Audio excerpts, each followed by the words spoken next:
রূপগঞ্জে মহাসড়কের পাশে ময়লা আবর্জনা ফেলা বন্ধ ও ময়লার ভাগাড় অপসারণের দাবিতে সড়ক অবরোধ ও বিক্ষোভ। বিস্তারিত দেখুন আমাদের সহকর্মী বিপ্লব হাসানের রিপোর্টে।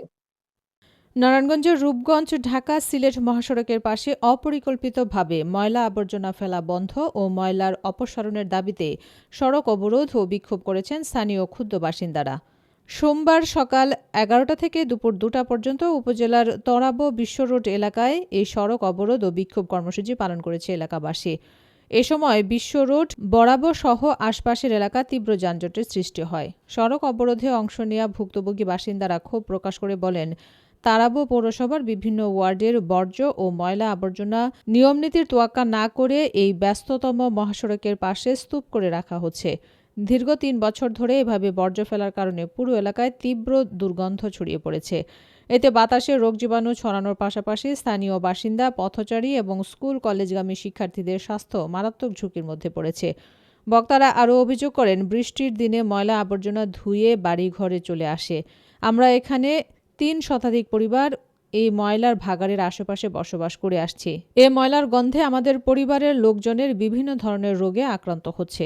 এছাড়া মহাসড়কের একাংশ ময়লার দখলে চলে যাওয়ায় তীব্র যানজটের সৃষ্টি হচ্ছে।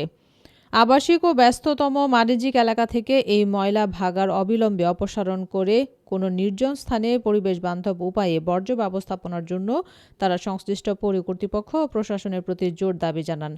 দ্রুত এই সমস্যার সমাধান না হলে আগামীতে আরও কঠোর সামাজিক ও রাজপথের কর্মসূচির হুঁশিয়ারি দেন মানববন্ধনে অংশ নেওয়া এলাকাবাসী। পরে স্থানীয় বিএনপি নেতা ও পুলিশের আশ্বাসে অবরোধ তুলে নেন। এখানে বসত করি, তো আমরা এই ভুক্তভোগী এই ময়লার কারণে আমরা ৩০০ পরিবারই খুবই কষ্টে জীবনযাপন করছি। আমরা এখানে অতীতে আজকে ৩০ বছর যাবৎ আমরা এখানে থাকি।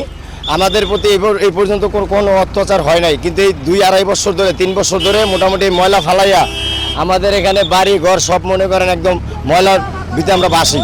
এই পরিবেশে থাকা কখনো সম্ভব না, কিন্তু দীর্ঘদিন যাবৎ আমরা অনেক নেতা কর্মী অনেকের আমরা এখানে আমন্ত্রণ করছি। তারা এসে দেখছে, স্পটে আসছে, দেখছে, দেখে তারা আমাদেরকে একটা আশ্বাস দিয়েছে ১ মাস সময়, হাতে ধইরা পায়ে ধইরা ১৫ দিন ১ মাস এরকম সময় নিয়েছে। এই পর্যন্ত বেশ কয়েকবার সময় নিছে, কিন্তু আমরা ধারাবাহিক কোনো সমাধান আজ পর্যন্ত পাই নাই।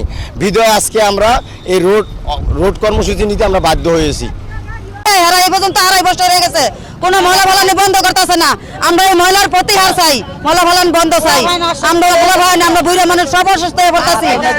বাতের মধ্যে গিয়ে পোক পরে, তারপরে ময়লা পানি বাড়ি ঘরে বইরা যাইতেছে গা। এটার কোনো পদক্ষেপ নেয় না, এটার প্রত্যাহার চাই।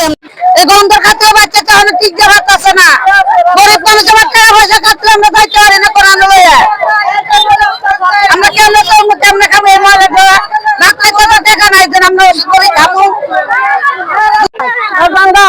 আমাদের কাছে আমরা ক্ষমাবর্তক, আমরা গরিব মানুষ, মজুরি খাইতে খাই।